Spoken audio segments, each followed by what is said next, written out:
Olá, meninas e meninos, tudo bem? Hoje a minha aula é sobre Cristóvão Colombo, tá? Há pedidos, tá? A lista tá grande de sugestões, mas eu vou selecionando e colocando, assim, em prioridade aquilo que eu achar melhor, tá bom? Bom, Cristóvão Colombo é um navegante italiano, nascido em Gênova. Mas até no nascimento dele há controvérsias, assim como há muitas controvérsias na sua vida, tá? Depois eu vou dizer por quê. Tem historiadores que acham que ele nasceu em Portugal, tem historiadores que acham que ele nasceu na Espanha, mas segundo fontes, estudos e pesquisas, chegou-se à conclusão que ele realmente é italiano, nascido em Gênova, tá bom? Todo mundo sabe que Cristóvão Colombo foi o responsável por comandar a frota que alcançou o continente americano no dia 12 de outubro de 1492, sob as ordens dos reis católicos Isabel de Castela e Fernando de Aragão. Mas todo mundo sabe também, lembra da escola? Seu objetivo era chegar às Índias, à Índia, tá? Há uma diferença entre Índia e Índias. Índia é Índia mesmo. Índias é a Índia e aquelas regiões em volta, né, da Índia, onde fornecedoras das famosas especiarias e produtos que davam tanto lucro na Europa. Mas isso é outra história. Bom, então vou falar sobre a vida de Colombo. Sua vida é cheia de incertezas e obscuridades, principalmente promovidas por seu filho, Fernando. Depois eu vou falar sobre esse Fernando, que escreveu sobre o pai. Esse Fernando sempre, né, principalmente na sua biografia, na biografia que fez para o pai, Cristóvão Colombo, ele sempre procurou realçar o lado positivo do pai, porque havia muitos que o diminuíam, o chamavam de tirano, corrupto e o acusavam de outros crimes contra os nativos indígenas. Então, essa biografia, escrita pelo filho Fernando, que se chamou História del Almirante Don Cristóbal Colón, e essa própria biografia omite a sua origem, tá? Mas, segundo pesquisas, ele realmente nasceu em Gênova em 1451. Tá?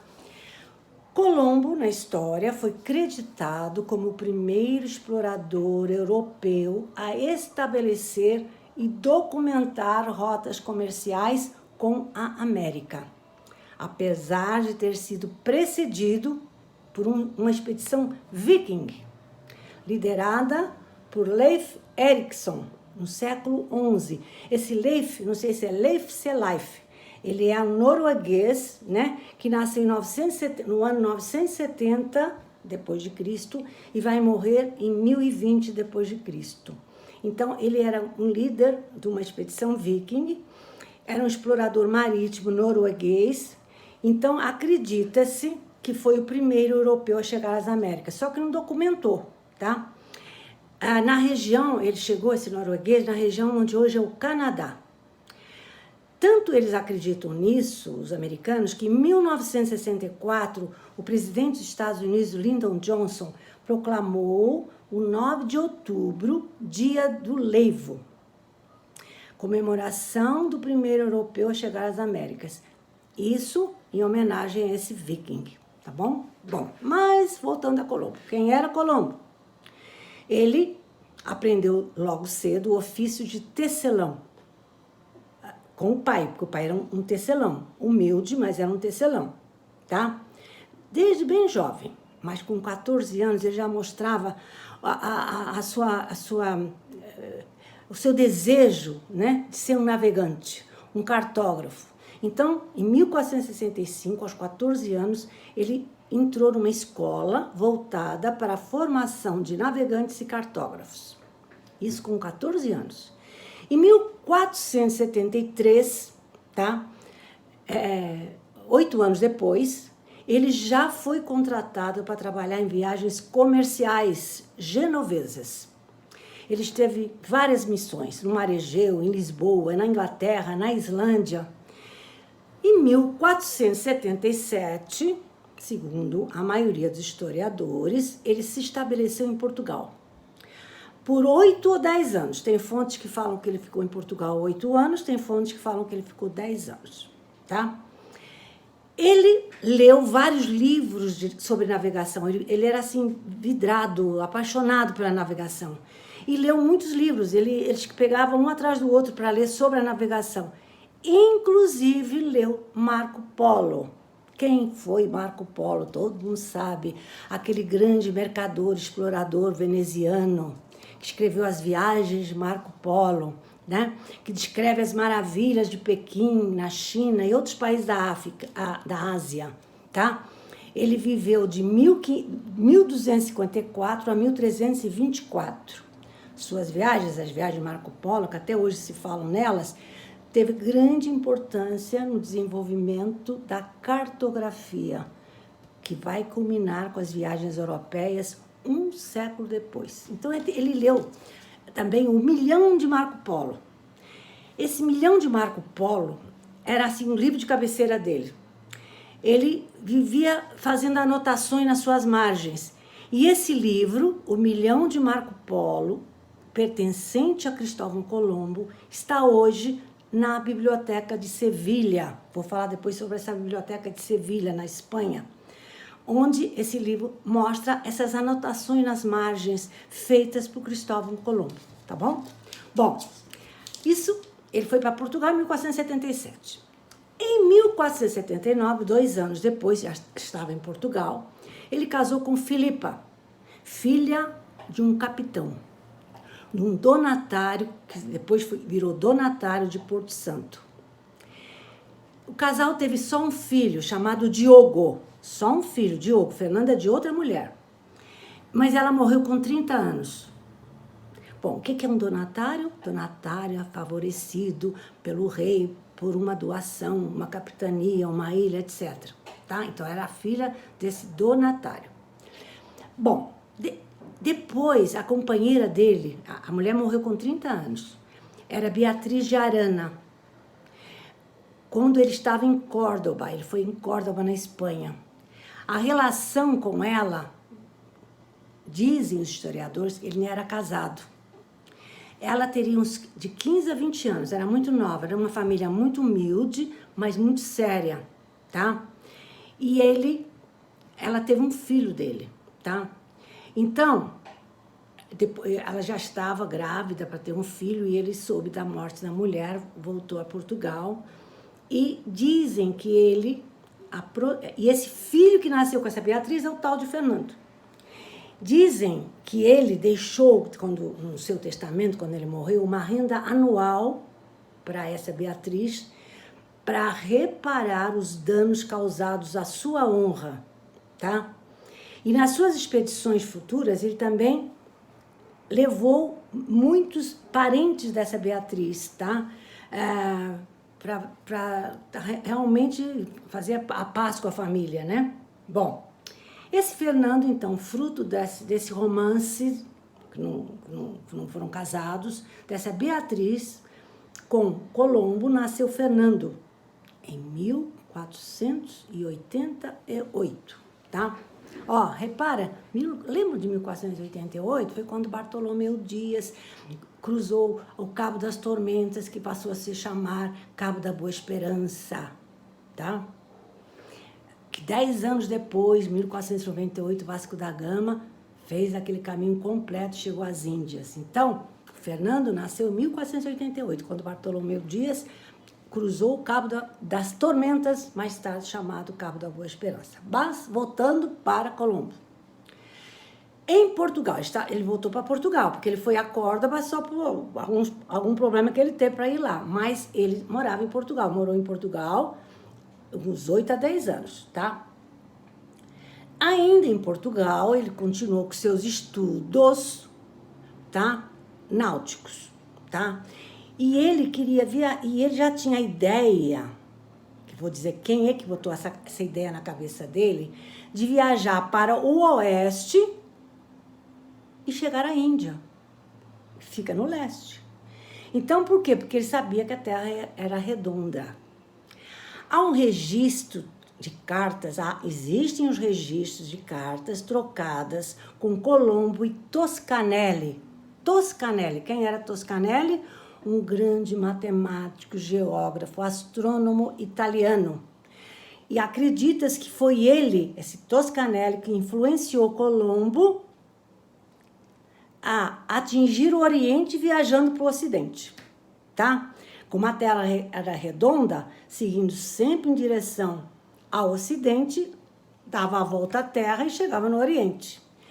Acredita-se que essa ideia veio de Toscanelli, o grande matemático, geógrafo e astrônomo, tá? Mas só que a Terra era menor, a Terra não era tão menor como ele pensava, a Terra era muito maior do que ele pensava. Bom, mas ele estava com essa ideia, ele queria financiamento para a sua viagem, ir para o Ocidente e chegar no Oriente e na Índia. Lembrem que, a partir de 1415, Portugal estava explorando a costa africana, tá? Começou em 1415, foi explorando a costa africana na parte ocidental. Bartolomeu Dias atravessou o Cabo das Tormentas em 1488, até que Vasco da Gama fez o circuito inteiro, chegou às Índias, dando grandes lucros a Portugal e tornando Portugal o dono do monopólio das especiarias e produtos orientais da Índia, tá? Bom, ele queria também chegar à Índia, tá? Mas precisava de financiamento. Quer dizer, era outro plano, né, o dele, já expliquei. Para montar essa expedição precisava de muito dinheiro, então ele foi procurar financiamento. Em 1480, a partir de 1480, ele começou a procurar desesperadamente financiamento para a sua expedição, para cumprir o seu plano de viagens. Primeiro foi a Portugal, estava em Portugal. Quem era rei? Dom João II. Foi 2 vezes, tá? Ter com o rei, mas ele foi rejeitado. Porque o rei, Portugal, estava muito mais interessado na exploração da costa africana, estavam quase chegando lá. Então, ele não se interessou pelo plano, nem pelo financiamento de Cristóvão Colombo, tá? Isso foi 1480. Em 1485, ele foi para a Espanha pedir financiamento, tá? Foi ele e o filho Diogo pedir financiamento. Em 1485, foi a Palos. Também não deram financiamento. A Espanha também se negou. Depois, em 1486, teve uma audiência com os reis católicos, tá? Um ano depois, que estavam em guerra com os mouros no sul da península, lembram? Em 1486, os reis católicos ainda estavam tentando expulsar os últimos mouros da península de Granada, que foi o último reduto onde havia mouros ou árabes, né? Então, eles estavam ainda lutando para expulsar os mouros de Granada. Então, em 1486, eles também não negaram o financiamento para Colombo. Também foi rejeitado. Depois ele foi à França. Não, primeiro foi à Inglaterra, depois foi à França. E todos negaram o financiamento. Até que, em 1492, quando já estava liquidado o problema com Granada, o último reduto árabe da Península Ibérica, os reis católicos chamaram Cristóvão Colombo e resolveram aceitar a proposta. Diz que, a princípio, eles ainda rejeitaram porque o Colombo tinha muitas exigências, mas depois o tesoureiro colocou na cabeça dos reis católicos que seria uma proposta, seria uma aventura talvez muito proveitosa para a coroa espanhola, tá? Então, segundo os historiadores, a Espanha resolveu aceitar a proposta de Colombo por 2 motivos. Primeiro, que estava livre, virou a Espanha, estava livre do último reduto árabe. Segundo, eles estavam temendo o crescente desenvolvimento náutico de Portugal. Estava os assustando. Portugal estava crescendo muito no desenvolvimento náutico. Tá. Então, o que aconteceu? Foi assinado um contrato entre os reis católicos e Cristóvão Colombo no dia 17 de abril de 1492. E nesse contrato ficou assim determinado: Se Colombo tivesse sucesso, teria o título de almirante e vice-rei das terras descobertas e uma porcentagem dos lucros obtidos. Então, em 3 de agosto de 1492, um navio e 2 caravelas saíram do porto de Palos, na Espanha, para chegar às Américas. Eram 2 caravelas Pintininha e um navio Santa Maria. O navio era maior que as caravelas. Bom, primeira viagem, Colombo ia na Ninha. Era uma caravela que ele mais gostava, sua favorita. Na Ninha iam 26 homens, tá?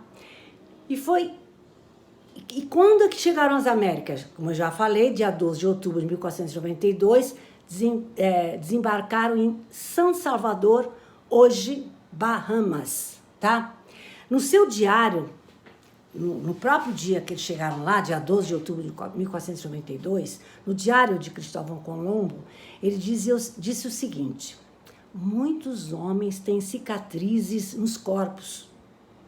Através de sinais, né? Essas pessoas cheias de cicatrizes disseram que foram provocadas por pessoas de ilhas vizinhas que chegavam ali para capturá-los.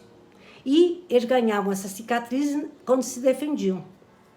Então ele escreveu assim no seu diário: acho que eles podem facilmente ser cristãos, porque parecem não ter nenhuma religião.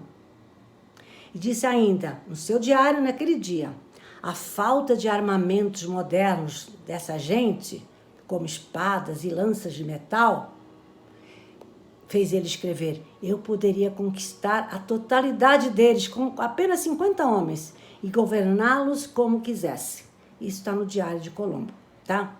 Ele achou-os muito dóceis, muito pacatos, então seria fácil com 50 homens governá-los, tá? Como quisesse. Bom, ele fez então essa viagem em 1492 e fez mais 3 viagens. Em 1493, em 1498 e 1502. Em 1493, um ano depois, fundou Isabela.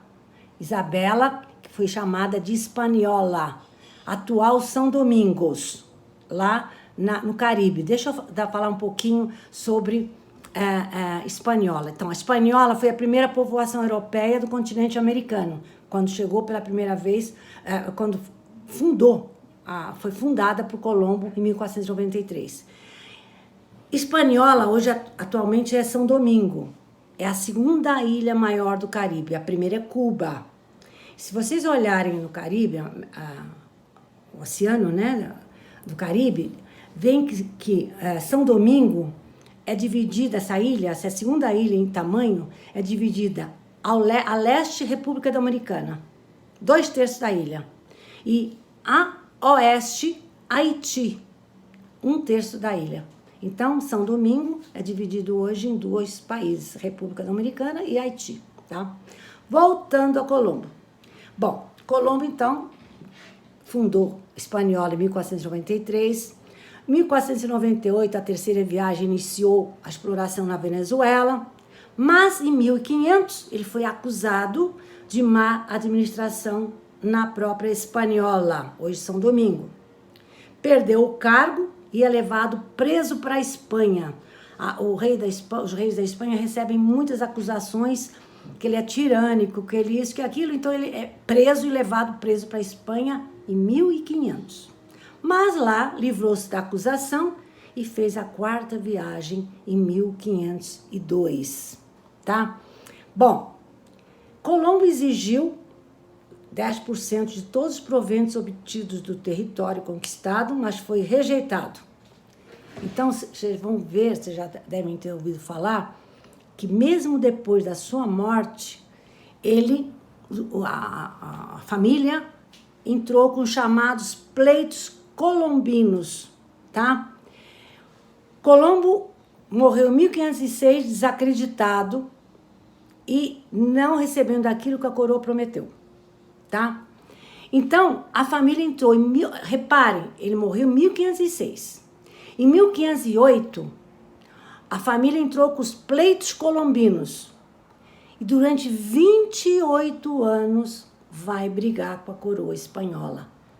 Só vem o resultado desses pleitos colombinos, essa luta pelos seus direitos, em 1536. Então, uma luta que os descendentes de Colombo travam com a coroa espanhola durante 28 anos, de 1508 a 1536, tá? E aí, em 1536, quando os pleitos colombinos foram resolvidos na justiça, ele foi confirmado como almirante das Índias, como tinham prometido, das terras da Hispaniola pelos herdeiros, tá? Também os herdeiros começaram a ter um pagamento de 10 mil ducados por ano, tá? Então, eles receberam aquilo, os parentes, né, os descendentes, aquilo que foi prometido quando ele foi nas viagens para a América. Bom, onde estão os restos mortais de Colombo? Primeiro, foram enterrados em Valladolid, na Espanha. Depois foram levados para a América Central, na Hispaniola, hoje São Domingo. Depois foram para Havana, após a independência cubana. E hoje estão de novo na Espanha, na Catedral de Sevilha, tá? Então, os restos mortais estão na Catedral de Sevilha. Mas vou falar um pouco, como eu prometi, falar um pouco sobre Fernando Colombo, aquele segundo filho dele com a Beatriz, lembram? A Beatriz de Arana, né? Bom, ele foi segundo filho e ele é considerado um escritor espanhol. Durante 30 anos ele viajou o mundo. Ele tinha um objetivo, nessas viagens pelo mundo, pegar livros, colecionar livros, porque ele queria construir a maior biblioteca do mundo, esse Fernando Colombo.